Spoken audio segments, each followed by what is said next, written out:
Mga paraan para ka kumita sa Facebook Reels. Una is yung star monetization. Number 2 is yung stream ads. Number 3 is yung ads on reel. Tsaka may bonuses pa at saka mayroon din yung subscriber. Ang alam ko dito is yung star. Pag may video ka na may nanood sa'yo sa Facebook at nagustuhan nila yung content mo, may natutunan sila, nagbigay sila ng star sa inyo sa pamamagitan ng GCash, yung star mo ay may katumbas yun na amount at mapupunta yun sa payout mo doon sa yung professional dashboard. Pangalawa is yung stream ads.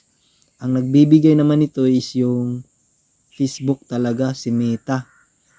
Pag ang video mo ay qualified na, monetize na para sa stream ads, yung may ads na yung video mo, si Meta ang magbibigay sa iyo ng sahod para dyan. At yung ads on reel naman ay si Meta din. At sa pamagitan yan ng pag-invite ni Meta sa iyo na ang mga reel mo po ay qualify na for ads on reel. May advertise na din yung reel videos mo. At saka meron din yung mga bonuses, meron din yan.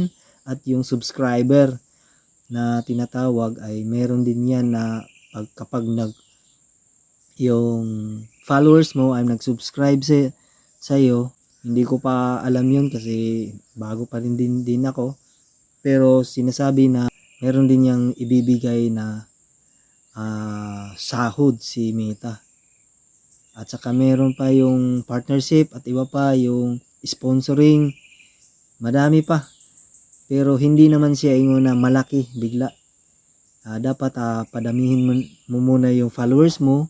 Pagandahin mo yung content mo na maraming nanonood sa iyo. At yan ay talagang kikita ka. Hindi naman ito kagaya ng sili na pag napisil mo ay mararamdaman mo na agad yung anghang. Ito ay pangmatagalan. Kaya dapat dahan-dahan lang at kailangan ng pasensya, hintay at dapat may commitment sa ating ginagawa. Yun lang po. Sana may tutuhan kayo. God bless po.